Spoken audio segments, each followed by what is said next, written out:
अस्सलाम वालेकुम dear students,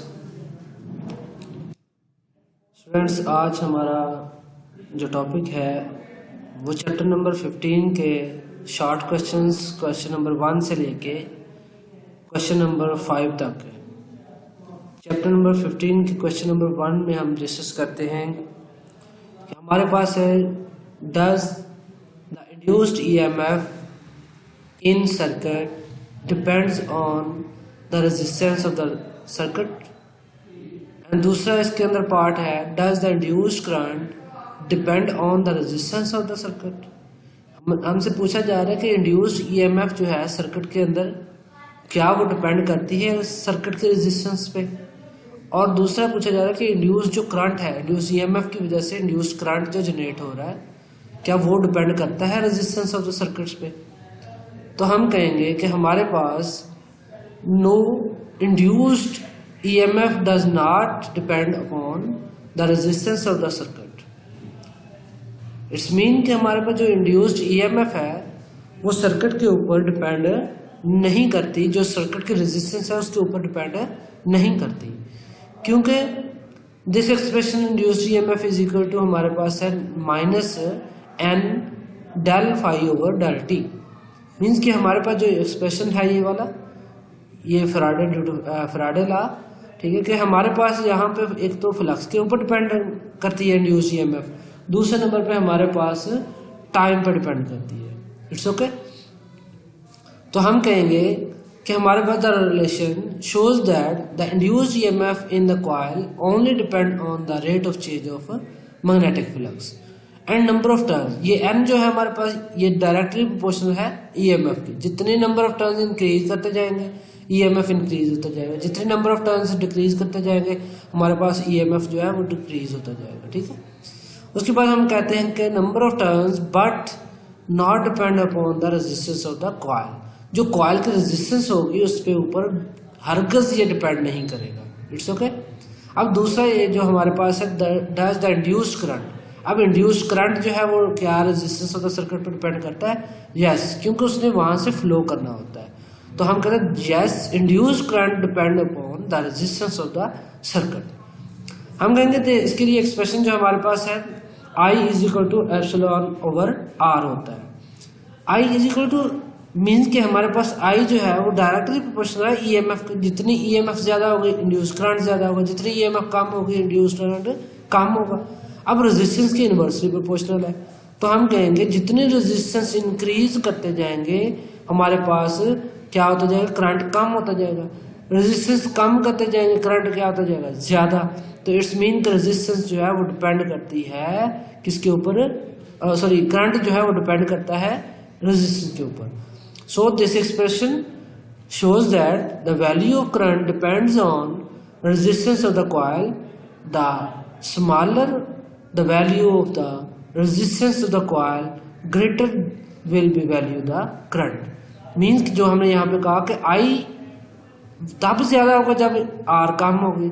जब R जो ज्यादा हो जाएगी I क्या हो जाएगा? कम हो जाएगा। मीन्स कि ये डिवाइड हो रहा है किसके साथ? EMF के साथ। It's okay. अब क्वेश्चन नंबर 15.2 की तरफ चलते हैं कि हमारे पास 15.2 क्वेश्चन क्या है। अ स्क्वायर लूप, एक हमारे पास स्क्वायर लूप है और wire is moving through a uniform magnetic field. वो मूव कर रही है यूनिफॉर्म मैग्नेटिक फील्ड में। The normal to the loop is oriented parallel to the magnetic field. अब नॉर्मल जो है, इनकी नॉर्म ऑफ द लूप जो है वो पैरेलल है टू द मैग्नेटिक फील्ड, कि जिस तरफ को मैग्नेटिक फील्ड है उसी तरफ को हमारे पास क्या है? उसका नॉर्मल है एरिया का, जो लूप है उसके एरिया का नॉर्मल है। Is EMF induced in the loop, तो हमारे पास क्या होगा? ईएमएफ इंड्यूस्ड होगी लूप के अंदर या नहीं? Give a reason for your answer. अगर हम कहते हैं कि यस होगी तो भी हमने रीजन बतानी है, और अगर हम कहते हैं कि नहीं तो भी हमने उसकी रीजन बतानी है। तो हम इसका आंसर कुछ इस तरह लिखेंगे। The induced EMF in the wire is given by epsilon is equal to VBL sin theta। VBL हमारे पास बता रहा है कि potential magnetic field, length of coil या लेंथ ऑफ लूप और एंगल, इसकी डायरेक्टली प्रोपोर्शनल है ईएमएफ। तो हमारे पास यहाँ पे एंगल जो है वो कौन सा बन रहा है, जीरो का। मीन्स कि जब पैरेलल होगा तो हमारे पास लाइंस भी पैरेलल है और हमारे पास एरिया का नॉर्म भी पैरेलल है। जब दोनों पैरेलल होंगे तो हमारे पास एंगल क्या बनेगा, zero, where theta with angle between V and B, ठीक है। और when normal of the loop is parallel to the field, the velocity vector v of the side of loop is also parallel to the field b, so theta is equal to 0। therefore जब हम theta की यहाँ पे zero value put करेंगे तो हमारे पास कुछ इस तरह ये एक्सप्रेशन आ जाएगा।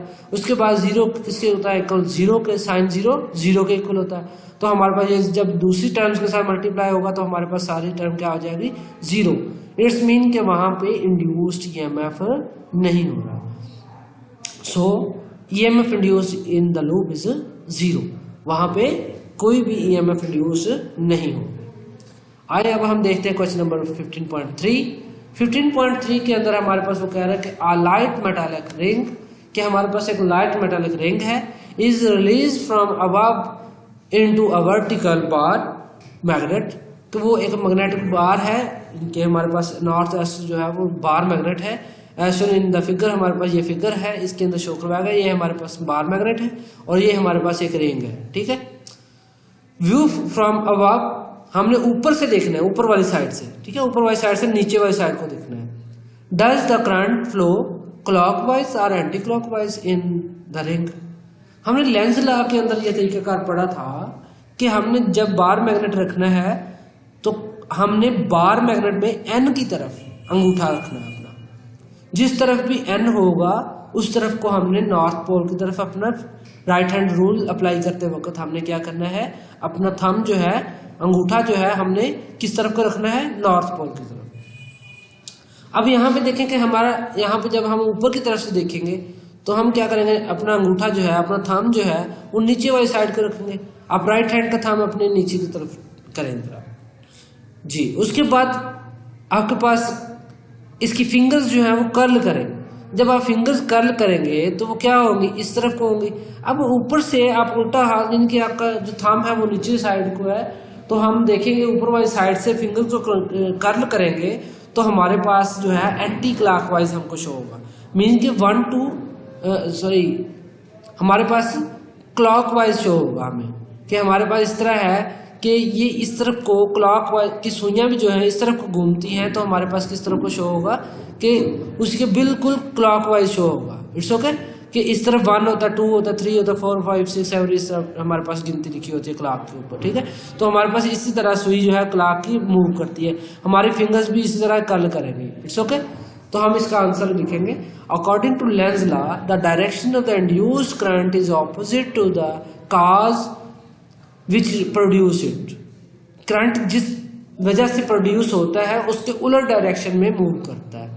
सो the side of the ring facing north pole of the magnet must be north pole of the induced magnetic field when viewed from above the current in the ring is clockwise. अब यहाँ पे ring के अंदर clockwise current move करेगा, ठीक है। एक बार दोबारा समझा देता हूँ। आप अपने राइट हैंड को लें, राइट हैंड को लेने के बाद आप थंब जो है वो निचले साइड को करें और फिर अपनी कर्ल्स को जो है वो टर्न करें।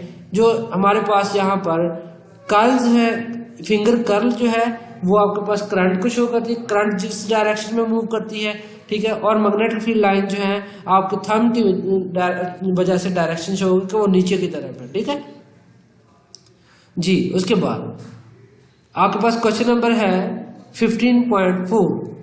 What is the direction of the current through resistor R as the shown in figure as the switch S is closed or open?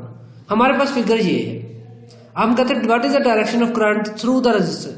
अब इस हमारे पास दो लूप्स हैं, एक लूप ये है, एक लूप ये है। इस लूप में से करंट हमने फ्लो करवाना है। इसकी मैग्नेटिक फील्ड लाइन की वजह से फ्लक्स चेंज होना है। इसका फ्लक्स चेंज होने की वजह से हमारे पास यहाँ पे जो करंट इंड्यूस्ड हो रहा है उसका वो बता रहा है कि डायरेक्शन क्या होगी। हमने पढ़ा है कि हमेशा डायरेक्शन जो होती है जिस काज से प्रोड्यूस है इंड्यूस करंट उसके उलट होती है, ठीक है। तो हम कहेंगे यहाँ पे अगर डायरेक्शन इस सिमत को है इस तरह, तो यहाँ पे इस सिमत को होगी, उलट सिमत को होगी। ठीक है, तो अब देखते हैं हम कि सबसे पहले क्लोज सर्किट के बारे में पढ़ते हैं। जब सर्किट क्लोज होगा, यहाँ से क्लोज होगा, यानी कि करंट बह रहा होगा, करंट चल रहा होगा, करंट हमारे पास फ्लो हो रहा होगा इसके अंदर, तो हम कहते हैं व्हेन स्विच इज क्लोज्ड, जब स्विच क्लोज होगा, then the current in the primary coil increase from 0 to maximum. पहले इसमें से करंट नहीं जा रहा था, 0 था, अब क्या हो रहा है, मैक्सिमम हो रहा है, तो हमारे पास करंट क्या फ्लो हो रहा है। ठीक है, जैसे करंट फ्लो होना शुरू हो जाएगा वो मैक्सिमम पोजीशन पे पहुंच जाएगा। During this time interval magnetic flux through the secondary coil increases from 0 to maximum. अब जैसे जैसे इसका करंट इंक्रीज हुआ तो मैग्नेटिक फ्लक्स भी इसका इंक्रीज हुआ।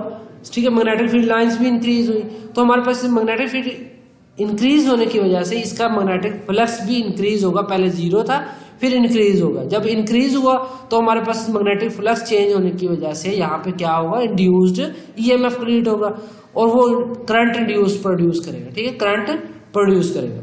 तो हम कहेंगे कि increases from 0 to maximum and induced current produced in it according to Lenz law.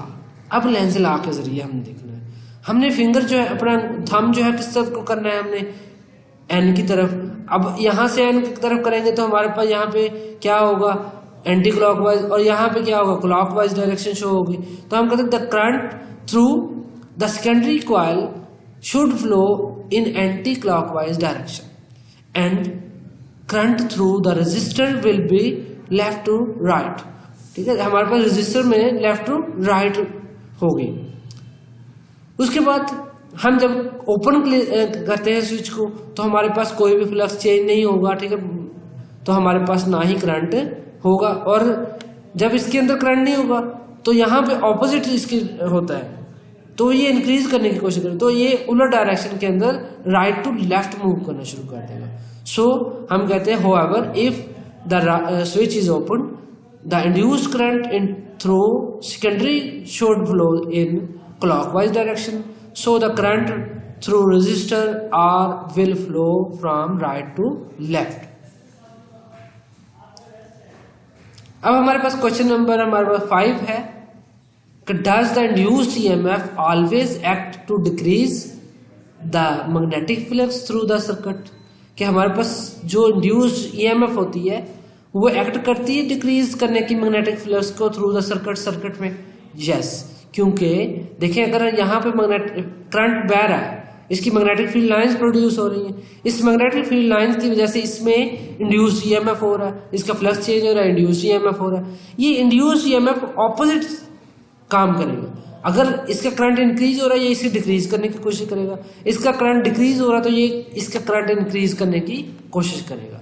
तो हम देखते हैं कि हम इस तरह लिखेंगे the induced EMF always opposites the cause that produce it, कि हमेशा ईएमएफ जो है ऑपोजिट मूव करती है उसके जो काज होती है उसे प्रोड्यूस करने वाली वजह होती है। ठीक है, if the magnetic flux through the circuit is increasing then induced EMF act to decrease the magnetic flux.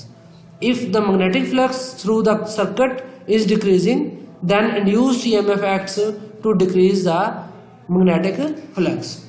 Hence, the induced EMF does not always act to decrease the magnetic flux through the circuit. तो हम कहेंगे हमेशा वो decrease नहीं करेगी। अगर current increase हो रहा है तो डिक्रीज करने की कोशिश करेगी, अगर करंट जो है वो डिक्रीज हो रहा है तो ये इनसे इंक्रीज करने की कोशिश करेगी। It's okay.